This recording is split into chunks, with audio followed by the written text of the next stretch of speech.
Life on the Mississippi, Chapter 16. Chapter 16. Racing Days. It was always the custom for the boats to leave New Orleans between 4 and 5 o'clock in the afternoon. From 3 o'clock onward they would be burning rosin and pitch pine, the sign of preparation, and so one had the picturesque spectacle of a rank, some 2 or 3 miles long, of tall, ascending columns of coal-black smoke. A colonnade which supported a sable roof of the same smoke blended together and spreading abroad over the city. Every outward-bound boat had its flag flying at the jackstaff, and sometimes a duplicate on the verge staff astern. 2 or 3 miles of mates were commanding and swearing with more than usual emphasis. Countless processions of freight barrels and boxes were spinning athwart the levee and flying aboard the stage planks. Belated passengers were dodging and slipping among these frantic things, hoping to reach the forecastle companionway alive, but having their doubts about it. Women with reticules and bandboxes were trying to keep up with husbands freighted with carpet sacks and crying babies, and making a failure of it by losing their heads in the whirl and roar and general distraction.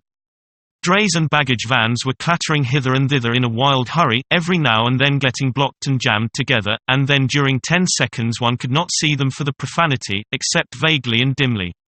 Every windlass connected with every forehatch, from one end of that long array of steamboats to the other, was keeping up a deafening whiz and whir, lowering freight into the hold, and the half-naked crews of perspiring negroes that worked them were roaring such songs as "De Las Sac."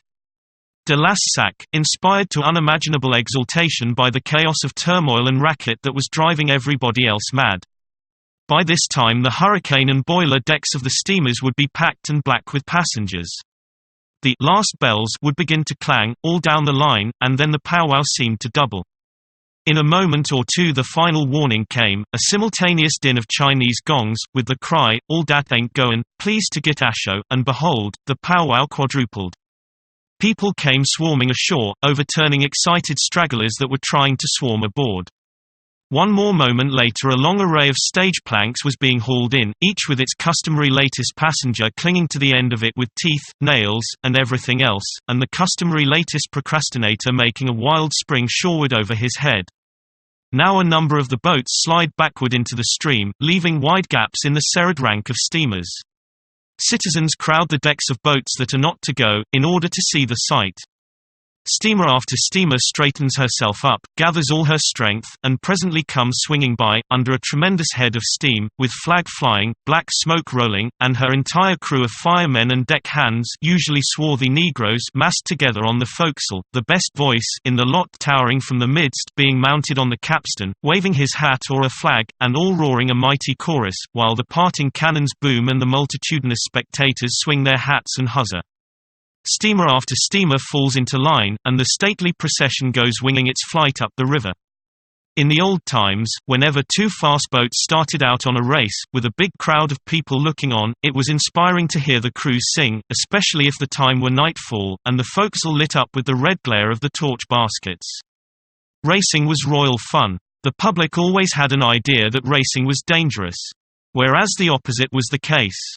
That is, after the laws were passed which restricted each boat to just so many pounds of steam to the square inch. No engineer was ever sleepy or careless when his heart was in a race. He was constantly on the alert, trying gauge cocks and watching things. The dangerous place was on slow, plodding boats, where the engineers drowsed around and allowed chips to get into the doctor and shut off the water supply from the boilers. In the flush times of steamboating, a race between 2 notoriously fleet steamers was an event of vast importance. The date was set for it several weeks in advance, and from that time forward, the whole Mississippi Valley was in a state of consuming excitement. Politics and the weather were dropped, and people talked only of the coming race. As the time approached, the 2 steamers stripped and got ready. Every encumbrance that added weight, or exposed a resisting surface to wind or water, was removed, if the boat could possibly do without it. The spars, and sometimes even the supporting derricks, were sent ashore, and no means left to set the boat afloat in case she got aground. When the Eclipse and the A.L. Shotwell ran the great race many years ago, it was said that pains were taken to scrape the gilding off the fanciful device which hung between the Eclipse's chimneys, and that for that one trip the captain left off his kid gloves and had his head shaved. But I always doubted these things. If the boat was known to make her best speed when drawing 5.5 feet forward and 5 feet aft, she was carefully loaded to that exact figure. She wouldn't enter a dose of homeopathic pills on her manifest after that. Hardly any passengers were taken, because they not only add weight but they never will trim boat. They always run to the side when there is anything to see, whereas a conscientious and experienced steamboatman would stick to the center of the boat and part his hair in the middle with a spirit level. No-way freights and no-way passengers were allowed, for the races would stop only at the largest towns, and then it would be only touch and go.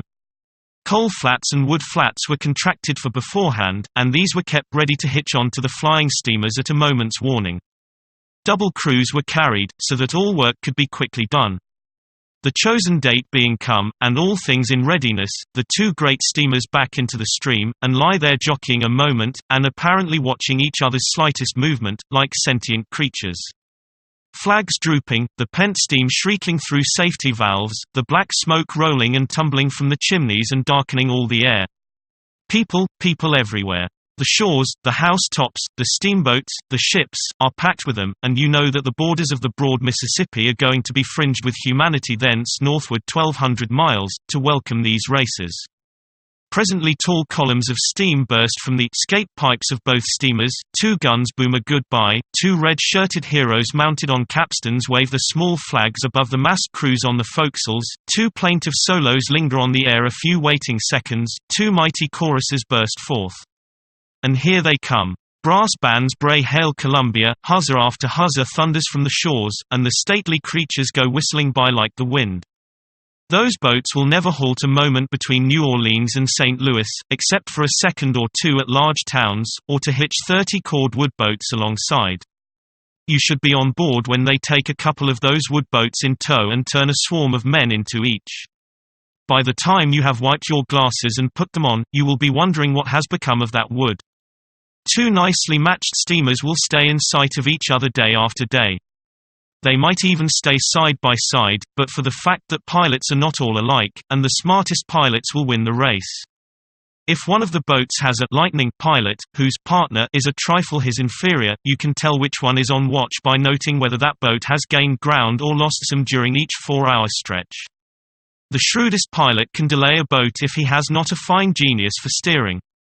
Steering is a very high art. One must not keep a rudder dragging across a boat's stem if he wants to get up the river fast. There is a great difference in boats, of course. For a long time I was on a boat that was so slow we used to forget what year it was we left port in. But of course this was at rare intervals. Ferryboats used to lose valuable trips because their passengers grew old and died, waiting for us to get by. This was at still rarer intervals. I had the documents for these occurrences, but through carelessness they have been mislaid. This boat, the John J. Roe, was so slow that when she finally sunk in Madrid Bend, it was 5 years before the owners heard of it. That was always a confusing fact to me, but it is according to the record, anyway. She was dismally slow. Still, we often had pretty exciting times racing with islands, and rafts, and such things. One trip, however, we did rather well. We went to St. Louis in 16 days. But even at this rattling gait I think we changed watches 3 times in Fort Adams Reach, which is 5 miles long. A reach is a piece of straight river, and of course the current drives through such a place in a pretty lively way. That trip we went to Grand Gulf, from New Orleans, in 4 days 340 miles, the Eclipse and Shotwell did it in 1. We were 9 days out, in the chute of 63 700 miles, the Eclipse and Shotwell went there in 2 days. Something over a generation ago, a boat called the J. Monsieur White went from New Orleans to Cairo in 3 days, 6 hours, and 44 minutes. In 1853 the Eclipse made the same trip in 3 days, 3 hours, and 20 minutes. In 1870 the R.E. Lee did it in 3 days and 1 hour. This last is called the fastest trip on record. I will try to show that it was not. For this reason, the distance between New Orleans and Cairo, when the J. Monsieur White ran it, was about 1,106 miles. Consequently her average speed was a trifle over 14 miles per hour. In the Eclipse's day the distance between the two ports had become reduced to 1,080 miles. Consequently her average speed was a shade under 14 3/8 miles per hour. In the RE-Lee's time the distance had diminished to about 1,030 miles. Consequently her average was about 14 1/8 miles per hour. Therefore the Eclipse's was conspicuously the fastest time that has ever been made.